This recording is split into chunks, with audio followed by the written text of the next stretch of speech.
buenas tardes, amigas y amigos del Círculo Virtuoso. Bienvenido a nuestro programa del día de hoy, 20 de diciembre de 2018. Y bueno, a escasos 4 días de la Navidad y de la Nochebuena, amigas y amigos, siempre la preocupación en cómo cerraremos el ejercicio fiscal 2018.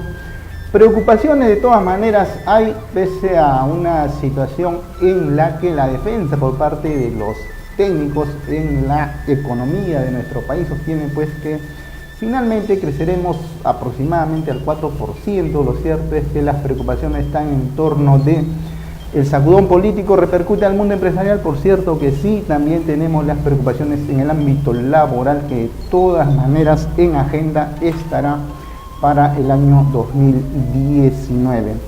Por ello, amigas y amigos, el día de hoy tenemos una entrevista referente pues a esta enorme preocupación. El ámbito laboral preocupa al mundo empresarial, preocupa también a los ciudadanos de aquí, a los empleados, a los trabajadores, que por decirlo menos, esta situación, estas manifestaciones referente a que las vacaciones estarían engarzadas dentro de lo que significa solamente 28 días hábiles, se ha generado confusiones por parte más que todo de los trabajadores, porque sostienen pues efectivamente tendrán más días, otros lo interpretan de otra manera, más bien sumarán más días. Por ello, amigas y amigos, tenemos a un invitado muy especial. Él es un especialista, un abogado laboralista, el doctor Percy Alache. Ustedes han visto sus intervenciones. Él trabaja para esta firma internacional, la PricewaterhouseCoopers, PwC Perú, ¿no? De manera que nos va a permitir dilucidar y aclarar muchos aspectos tan fundamentales en materia laboral.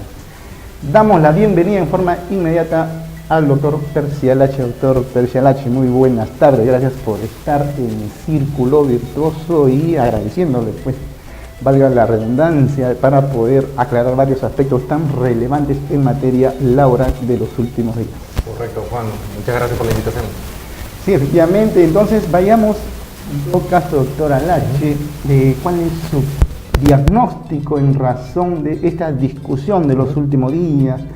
Se habla de una reforma laboral, se sostiene también que hay un recorte en los días de descanso vacacional. Por otro lado, también hay ciertos proyectos en marcha sobre el camino, se pretende recortar a 15 días las vacaciones. ¿Cuál es la situación real, usted que está sumergido, digamos, en el día a día, en este trajinar del mundo laboral? Sí, es muy importante explicarlo en términos sencillos para que todos los televidentes nos puedan entender, ¿no? Porque el mensaje que ha dado el gobierno de recorte de derechos, de reforma, ¿no? Ha generado zozobra o incertidumbre en los trabajadores, ¿no? Ahora, es una reforma que está apuntando al mercado formal, ¿no? Por cierto, que es el 25 al 30% de la economía, ¿no? Porque nosotros tenemos una economía informal predominante, ¿no? Del 70%, ¿no? Que ese es el problema principal, yo diría el problema nacional, ¿no? Entonces, a la economía formal deberíamos de alguna manera darle la tranquilidad, ¿no? De que el Estado está haciendo los esfuerzos para poder generar inversión, para poder generar empleo, ¿no? Y de esa manera, de alguna manera, poder ir avanzando en el país. Ahora, yendo un poco a lo que ha planteado el gobierno y que ha causado bastante conmoción, digamos, a los trabajadores, es importante decir lo siguiente. Es una reforma laboral que lo que busca es ser más, que el trabajador peruano y la economía peruana sea más competitiva. Mayor, correcto. ¿Y eso por qué? Porque los rankings internacionales, el Foro Económico Mundial, viene haciendo todos los años un ranking de las economías, ¿no? Y evalúa al Perú también, ¿no? Y el Perú en los últimos años ha ido descendiendo en tópicos principales, ¿no? Infraestructura, innovación, dinamismo para los negocios, mercado laboral, igualdad de género. Entonces ha ido descendiendo en esas posiciones. Y eso significa una enorme preocupación, por cierto. Totalmente, ¿no? Porque no solo la preocupación es de los empresarios locales, de los trabajadores, sino del inversionista extranjero, ¿no? Claro, que es aquel que coloca dinero aquí para poder hacer inversión y generar empleo. Así es. Entonces, y claro, y la sensación de todos los trabajadores es que no se suben los sueldos, que hay un estancamiento en ello. Hay un estancamiento, una contracción de la economía, que se estuvo moviendo ciertamente en sectores muy puntuales, ¿no? Que es consumo masivo a raíz del mundial, el sector retail, ¿no? Y el sector retail, sí, pues, ¿no? Claro. Pero sectores que han sido el motor de nuestra economía, como es minería, como es construcción, ¿no? Claro. Han tenido un descenso. Todo lo que genere valor agregado está detenido, entonces. Está detenido, ¿no? Las actividades extractivas han estado detenidas. Ahora, paralelamente, esto no es que tampoco sea un bloqueo total, digamos, de los negocios en el país, porque fíjate que en el Perú se han generado nuevas alternativas de negocio, y son los emprendimientos, son las startups, ¿no? Entonces ya no solamente el trabajador peruano busca pertenecer a una planilla, ¿no? Sino crear sus propios negocios. La generación del propio negocio, por cierto, el emprendedurismo. ¿no? Exacto, ¿no? Entonces, ¿pero qué necesitamos para eso? Seguridad. Seguridad en nuestras instituciones, seguridad en nuestras reglas, ¿qué quiere decir en nuestras normas? Protección protección de los trabajadores también. Claro. Y también tener servicios públicos de calidad. Y eso es una gran debilidad del Estado peruano. Totalmente, en transporte, en educación y en salud. Claro. Y esto a nivel nacional, porque ese es el problema, que a veces el planeamiento se concentra únicamente en las principales ciudades. Correcto. Y no llega a todo el territorio, por eso que vemos deficiencias o carencias en infraestructura. Y comento este panorama global, ¿por qué? Porque definitivamente, si nosotros queremos apuntar a un cambio en el mercado laboral, si hay ajustes que hacer en las leyes, ¿no? Pero no es recortando derechos. De ninguna manera recortando derechos, pese a que hay voces, ¿no? Que hablan lo que comentaba al inicio del recorte de los 15 días, porque esa es la tendencia de los mercados mundiales, cosa que es contradictorio. Pero usted ha sostenido algo también que efectivamente, pues, por ejemplo, las grandes reformas estructurales, que es algo que se ha venido comentando mucho en estos días, sobre la mejora en la salud, la mejora en la educación, pero esas son vallas altísimas que en realidad no se trata de repente de un gobierno, sino de un plan. De un plan a largo plazo, ¿no? Y un plan sostenible, ¿no? Porque ¿qué sucede? Que cambia el gobierno, cambia el plan. Entonces lo que hay que tener es una estructura base, ¿no? Un plan maestro que va a tomar un tiempo para poder dar los frutos, un periodo de maduración básicamente. Exactamente, claro. Pero los tres ejes que yo le veo para el mercado laboral son fundamentalmente los siguientes. Primero, todo el tema de infraestructura, educación, capacitación, inversión en innovación, tecnología es muy importante, porque lo que tenemos que buscar ahí es que el trabajador peruano tenga mayor calificación. ¿Qué quiere decir? Que sea empleable, ¿no? Correcto. Y esto, ahí nos pondríamos a los estándares no solo regionales, sino también a los estándares que exige la OECD, que tanto queremos entrar ahí a este organismo, ¿no? Que el último país que entró latinoamericano fue Colombia. Colombia, por ¿no? supuesto. Sin embargo, eso va acompañado de algunos cambios que también se tienen que hacer en la ley, pero eso para el mercado formal, ¿no? Ahí yo lo vería desde dos puntos de vista. A ver. Para las micro y pequeñas empresas, que es lo que necesitan, y básicamente no es tanto las regulaciones laborales, tributarias, que ya están hace 20 años, sino regulaciones que les permitan tener mayor acceso al crédito, porque ese es el capital que ellos necesitan para poder ¿Cómo generar. así mayor acceso al crédito? ¿Por qué? Porque hoy el crédito para microempresas es muy costoso, o las garantías para acceder al crédito son altas. Entonces, esas barreras tenemos que por lo menos tratar de mitigarlas o manejarlas para permitir ese acceso, ¿no? ese mayor acceso o mayor generación de capital, ¿no? Mayor acceso a capital para yo poder invertir. Eso por un lado. ¿Por qué? Porque la micro y pequeña empresa es la mayoría en el Perú, es casi el 70% del mercado formal. El motor de la economía, digamos. Totalmente, ¿no? Y uno lo ve a lo largo del territorio nacional. Por cierto, claro. ¿No? Y lo que abunda es micro y pequeña empresa, ¿no? ¿Y qué es lo que sucede? Que los cambios que se están proponiendo en el gobierno actualmente, de las vacaciones, de los despidos, estarían tocando solamente a mediana y gran empresa, que es alrededor del 25-30% de la economía.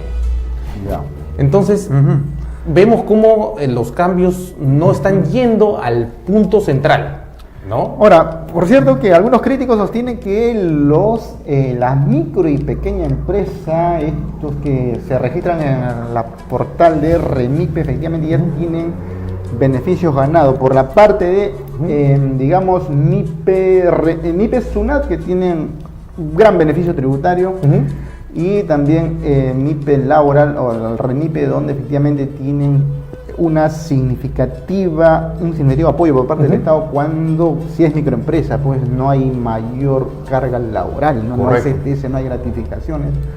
La pequeña empresa tiene solamente 15 días de vacaciones. Entonces, lo que se pretende ahora, efectivamente, en rigor más, ver la mejora en cuanto a las empresas del régimen en general, porque la microempresa ya tienen una ley propia o una ley especial. Sin embargo, parece que usted no está de acuerdo con lo que sostienen los críticos. Sí, o sea, yo no estoy de acuerdo en que la reforma rebaje o recorte derechos ya ganados. O sea, una reforma no puede ir por ahí. Aunque han dicho que no va a recortarse derechos, sin embargo, en adelante, por cierto, sí, los nuevos que entran al mercado laboral serían los afectados. Y no puedes, constitucionalmente no puedes afectar quienes ya ganaron los derechos, ¿no? Así es. Ahora, ¿qué propone el gobierno? A ver. Para que todos los televidentes puedan entender. El gobierno propone fundamentalmente los siguientes cambios. Uno, es que cuando existe un despido, la reparación no sea la reposición, sino la indemnización, ¿no? Es el primer cambio. El segundo cambio es que la tarifa de la indemnización por despido arbitrario, que hoy es hasta 12 sueldos. 12 sueldos, vigentes, por cierto. Claro, ¿no? Claro, hasta 12 sueldos. O sea, yo puedo tener 20 años en la compañía, pero solo me van a pagar 12. Ciertamente. ¿No? Que equivale más o menos a 8 años de trabajo. Sí, en promedio, claro. En promedio. Sea elevada. Como ya no habría reposición en términos generales, o sea, existiría únicamente ¿para qué? Para casos muy críticos, como son el despido de la trabajadora embarazada, como el despido del trabajador incapacitado, como el despido del dirigente sindical. En esos casos se mantendría la reposición. Casos de repente algo excepcionales, ¿no? Muy críticos. Claro, muy críticos, claro. Pero para el resto de casos solo la reparación sería la indemnización, pero una indemnización mayor, una indemnización que podría llegar hasta 18 o incluso 24 sueldos. Entonces, ciertamente, lo que te está diciendo el gobierno, y en términos sencillos, es, oye, vas a eliminar un riesgo, ya no te voy a reponer trabajadores, pero vas a tener que pagar un poco más, ¿no? Ahora, detengámonos un poquito. Sí. Constitucionalmente, por cierto, se protege pues los despidos arbitrarios, ¿no? Entonces, lo cierto es que en la práctica o indemnizabas al trabajador con los 12 sueldos que bien usted sostiene, y más bien por el lado del Tribunal Constitucional se dio esta figura que efectivamente se daba la reposición, ¿no? Correcto. Entonces, la forma en que está planteando el gobierno, que usted bien sostiene, de alguna manera de los 18 y 24 sueldos, es de alguna manera ya quitarse, como usted bien dice, la carga de la reposición. Pero la carga, digamos, esta carga de la reposición, digamos, históricamente no ha sido una práctica que constitucionalmente se ha venido, sino más bien por un mandato del Tribunal Constitucional. Es cierto lo que comenta sobre eso. O sea, eso no estaba en la ley. Correcto. Eso salió a partir de lo que dijo el Tribunal Constitucional. Y es más, los problemas, más que problemas, los costos se fueron incrementando, los costos de salida se fueron incrementando. ¿Por qué? Porque los jueces laborales fueron otorgando mayores indemnizaciones a los trabajadores. Hablo concretamente de dos. Correcto, ya. La indemnización por daños y perjuicios y la indemnización por daño moral. Entonces, quien tenía, o el empresario que veía la posibilidad de despedir personal, tenía que ver varios riesgos. Ciertamente. Claro. Reposición, indemnización por despido arbitrario, indemnización por daños y perjuicios, indemnización por daño moral. Terrible, ¿eh? Entonces, claro, el empresario peruano lo que sentía era: tengo muchos riesgos, tengo muchos costos, ¿qué hago? Negocio la salida. O trato de que el trabajador renuncie. O tengo que documentar mucho para que sea un despido por falta grave y eliminar todos estos riesgos. Entonces, en sencillo, ¿qué es lo que siente el empresario peruano? Es difícil despedir en el Perú. Difícilmente, ¿no? Claro. Entonces, a partir de eso vino esta propuesta.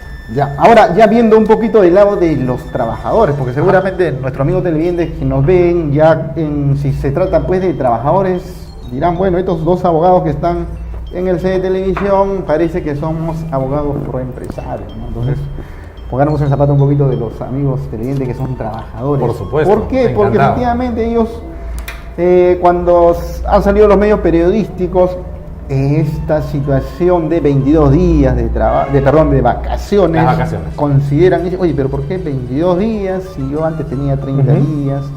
De pronto también escuchan de que esta tendencia de los trabajos desde el hogar, que es la tendencia que hay también, es de alguna manera sostener alternativa de disminuir ciertos beneficios porque ya no hay la obligación de acudir a los centros de labores, ¿no?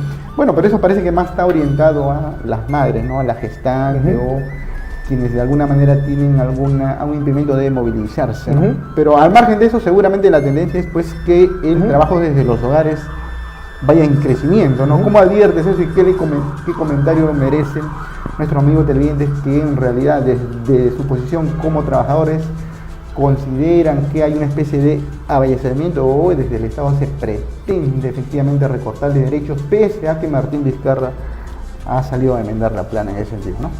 Sí, en el tema de las vacaciones y para tranquilidad de todos los trabajadores, eso no está en el Plan Nacional de Competitividad. Correcto. O sea, que el gobierno está impulsando. El gobierno tiene 3 meses para hablar de los despidos, tiene 3 meses para hablar de los cestes colectivos, tiene 3 meses para hablar de la remuneración mínima vital o del salario mínimo.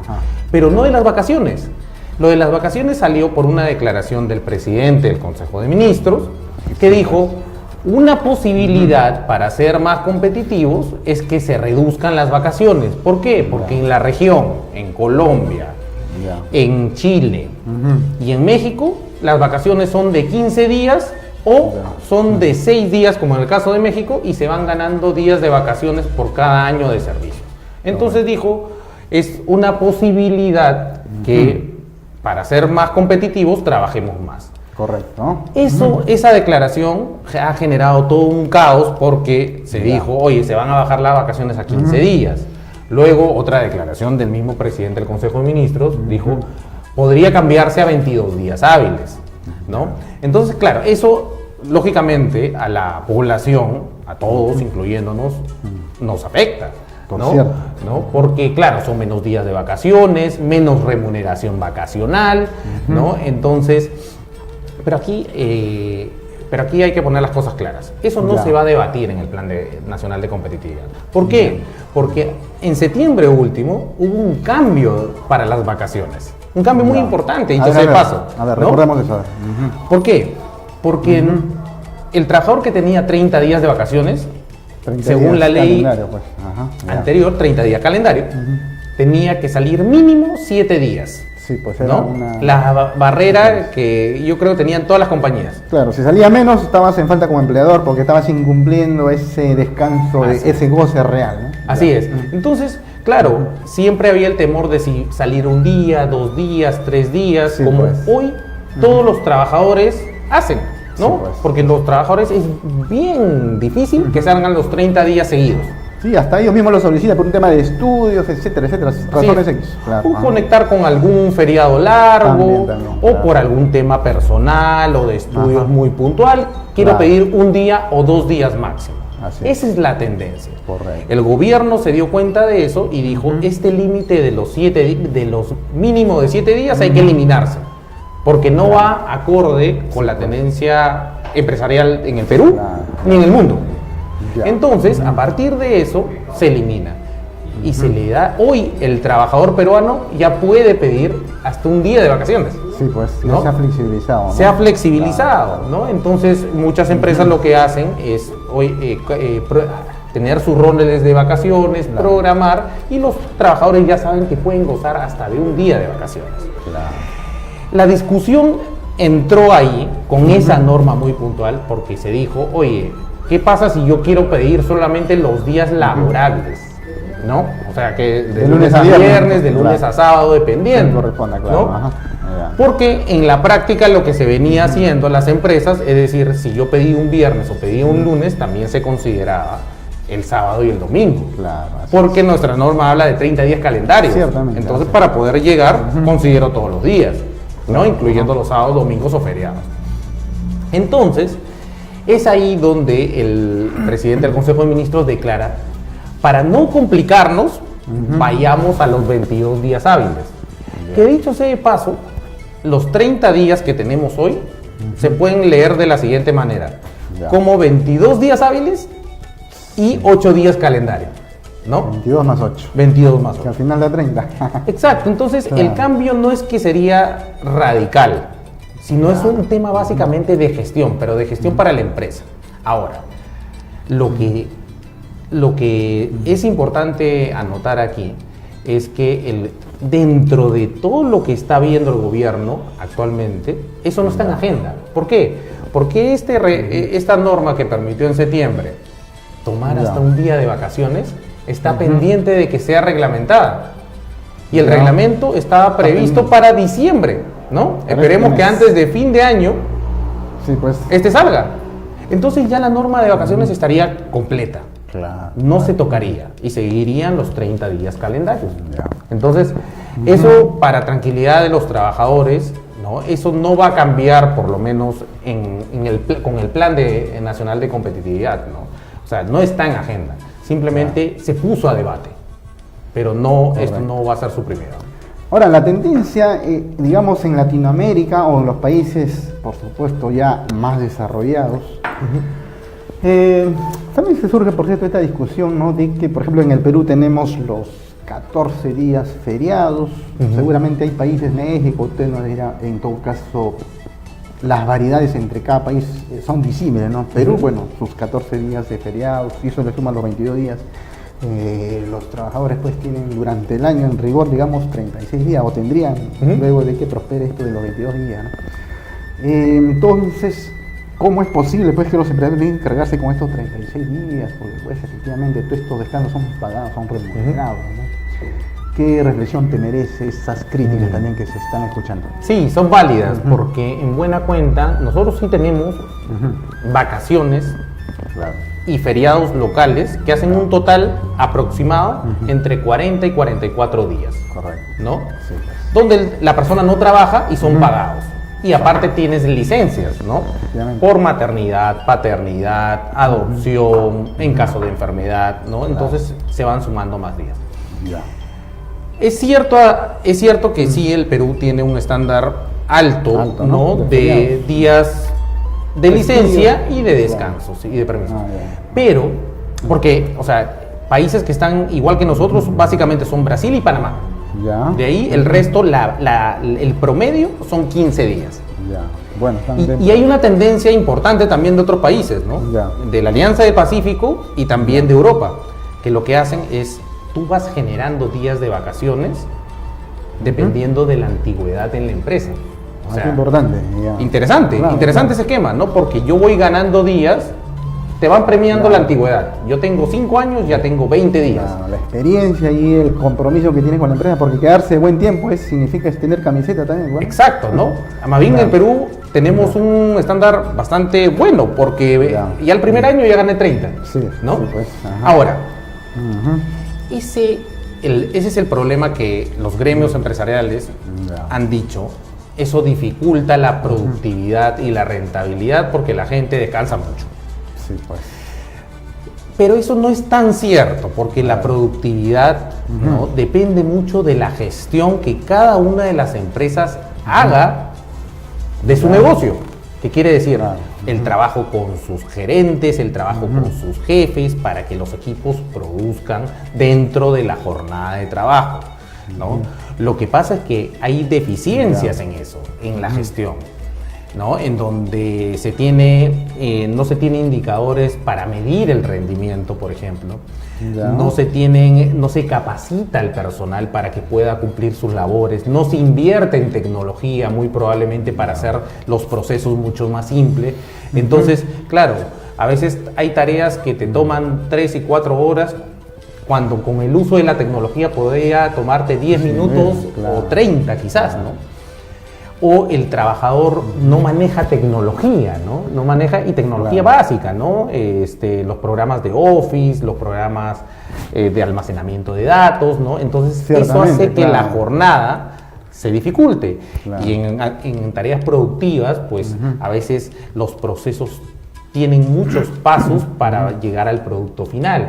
Cuando eso, con inversión, con innovación, con tecnología, con capacitación, pudiera hacerse en un tiempo menor. Por cierto, que eso es una alta responsabilidad también, que de todas maneras la mejora o el cambio de la cultura de las capacitaciones, de los adiestramientos, y eso va por parte de los empresarios y los empleadores, ¿no? Así es. Porque efectivamente, pues, si hacemos un análisis bien riguroso, no hay esa cultura en los empresarios de capacitación, sobre todo en la micro y pequeña empresa. No entiendo que las transnacionales, las corporaciones, sí tienen todo un equipo ahí trabajando en materia de capacitaciones para hacerla más competitiva a sus trabajadores. Así es, ¿no? Y eso hace que, pues, ahora sí, ciertamente los emprendimientos tienen la posibilidad de tener alianzas con empresas privadas, financiamiento, ¿no? Y eso hace que tengas un motor más fuerte.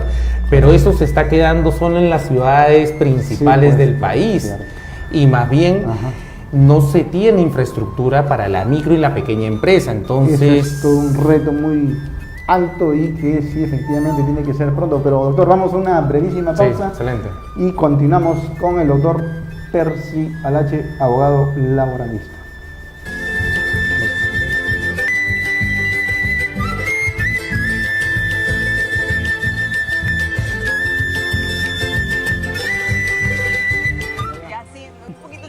Comprende la situación, amigo. Cuéntanos cómo inicia la cevichería, la comida, todo. Todo nace en un puestito de carretilla hace más de 40 años. Es ahí donde empezó mi papá. Yo vine solo. Solo. Una carrita de madera. Ajá. Puras conchas era usted. Conchitas negras. Mira, ya soy cliente permanente acá. ¿Ya cuántos años vienes acá a comer? Ya perdí la cuenta, creo algo de 5 años. Y siempre acá. Fiel a Fausto. Este es el negocio de tu papá, su carretilla, todo. ¿Y tú? Bueno, ahora te voy a invitar a mi local, que he desarrollado las técnicas que ahora vas a ver en un nuevo local. Oye, y son 3 hijos ustedes, ¿no? ¿Tienes 3 hijos? Dos damas y un varón que está... Y a todos les inculcaste la comida. Así es, Escúchame, la comida y el look también. El look, mira ese look. Con la cosa la moda, pues, está la moda. Un look crema, pues. Ah, está. Pedro Pablo Kuczynski.